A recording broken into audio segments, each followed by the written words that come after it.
We're gonna take a quick run through my aquarium here with the sump and all, because the lights are gonna go off in a few minutes. I like to keep this a mixed reef. I like to keep everything kind of in a garden, or at least have it making sense.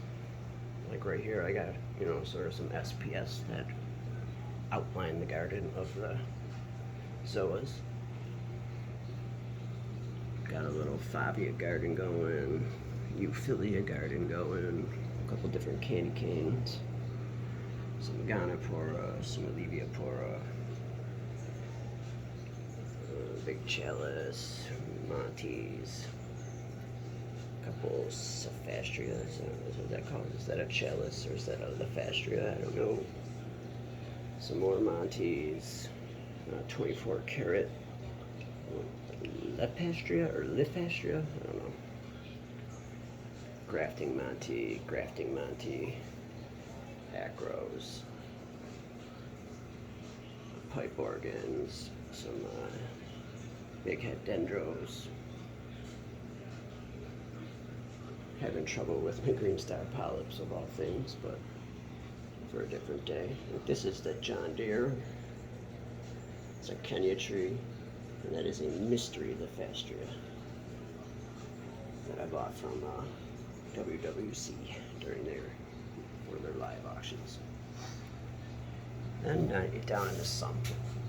Over here we got a cheap protein skimmer. I think it's called like the SC. I got it on Amazon. It's like the SC01. It's rated for 75 gallons. My tank's 55 plus the sump, so it's right at its high end of capacity. I got 2 media reactors. I'd like to thank Amazon for accidentally sending 2 instead of 1, because now I get to run bio pellets in one and carbon in another. Got some bio blocks growing in my refugium inside of a fish trap that I just keep down there to keep some of the algae out. All this is so that all this cardboard is so that I can just grow this algae in a very concentrated area. Shining that light down on it.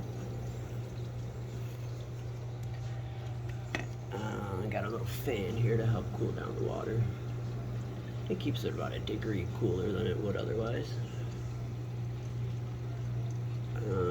Return pump, AC one, not good, very cheap.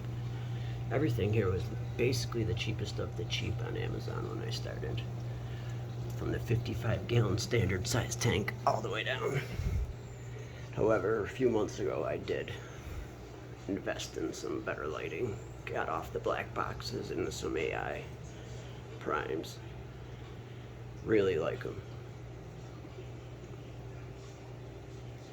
If I ever get more SPS, probably have to add a 4th, but I really like them. They're really good. Way better than my old black boxes, needless to say. For a long time, I knew they looked better, but I just denied that my black boxes were so bad, but they sucked. They didn't grow coral. They kept coral alive. They did grow coral. But they didn't make corals look as good as they could. They did not grow them as fast as they could. So yeah, that's it again. Got this control board built only like a week or so ago. Feeling good about that, so that everything's a little more safe and not just a rat's nest of unlabeled wires on the floor. Now I know what everything is. Got a couple of wave pumps, got the long sign on the long way, and then just a smaller one over here. That's where the return pump is. It's to hang on the back overflow with the Aquatop lifter to keep it going during power outages. Haven't had too many problems with this. The next upgrade to my Reef would be a new tank though. That was Reef ready. Didn't need one of these. And when I set this up, only God knows why I put it on this end and not that end. So that it would be more of a true peninsula, but whatever. Got the little security cam here that I can access my tank from anywhere in the world. See pictures live. live camera shots of my tank from anywhere in the world. Makes it easier to go on vacation. Next thing I gotta buy is a legit aquarium controller though, so I don't have to rely on so many other timers and whatnot, automatic feeders and stuff when I'm not home, and be able to control things when I'm not home. Looks like I can't control those cheap wave pumps unless I'm here in the room and can press the buttons. But so that is also an upgrade. Would be a new tank and a controller. Probably would get the controller first and then the tank, but looking for a cube. 90 gallons plus, somewhere between 90 and 150. Again, this is just a 55 standard gallon. It's 55 gallon standard aquarium, 4 feet long. I think it's 18 deep, 12 wide, and I have it set up like a peninsula tank, which makes very little room on either side of the rocks, but you know, the fish have adapted to it, and there's enough room for them to move around and whatnot. It's not that tight.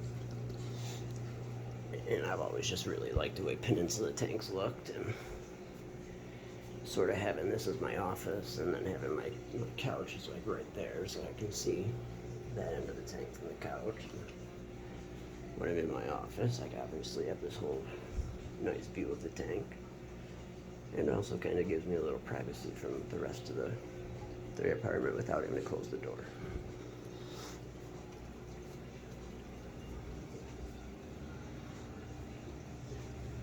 But yeah, I love this thing. I spend tons of time on it. If you're ever thinking about doing it and haven't done it, it's expensive.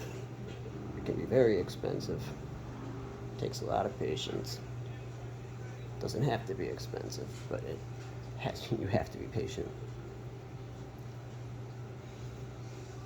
You have to do your due diligence and keep things going, but it's not as hard as you might have had it explained to you before. My entire life I wanted a saltwater tank, and I think at least a half dozen times in my adolescence I had my mom convinced to go buy me one. And where I lived in Buffalo, New York, and there was only one saltwater store in the entire area. It was like 40 minutes from our house, but on more than one occasion, I got her to take me there with the idea in mind that she'd be buying me everything I needed to set up a saltwater tank. Always thought I'd just be a fowler guy. Didn't really see a whole lot of value in corals back then. Boy, did that change. But every time we would get to the store, there'd be an employee there that would fucking talk my mom out of doing it. And selling her a book. One time he sold me a turtle instead. It was stupid. Stupid. If someone wants to get into the hobby, get into the hobby. Fucking take a jump. It is harder than freshwater. It is. But with all the equipment out today and all that, it's not much. It doesn't have to be much. There are no maintenance tanks. There's a lot of things you can do out there with technology now. But if you're just the average guy with a tight budget like myself, you can do something like this too. Every week I buy my water, which is probably the biggest expense of this tank.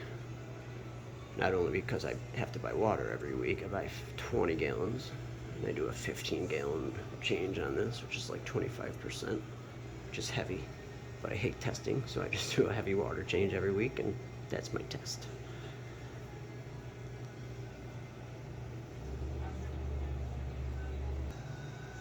But yeah, it's not so expensive it can't be done by someone who's already in a tight budget.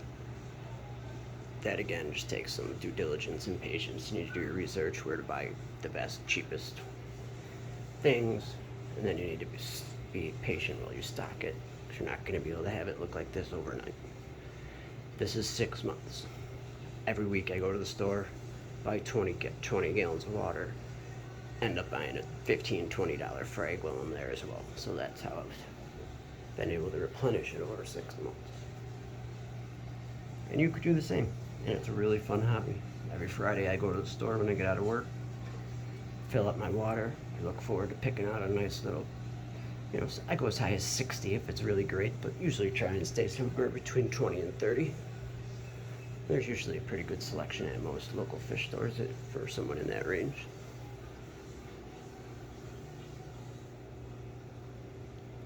But yeah, it's beautiful, it's fun.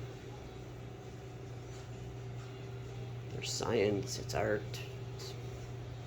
it's everything. There's technical, if you're a gear person, you know, if you're a gadget guy, all sorts of gadgets. If you're just a fish guy, the best of the best fish in here, you know, the best of the best fish are saltwater fish generally.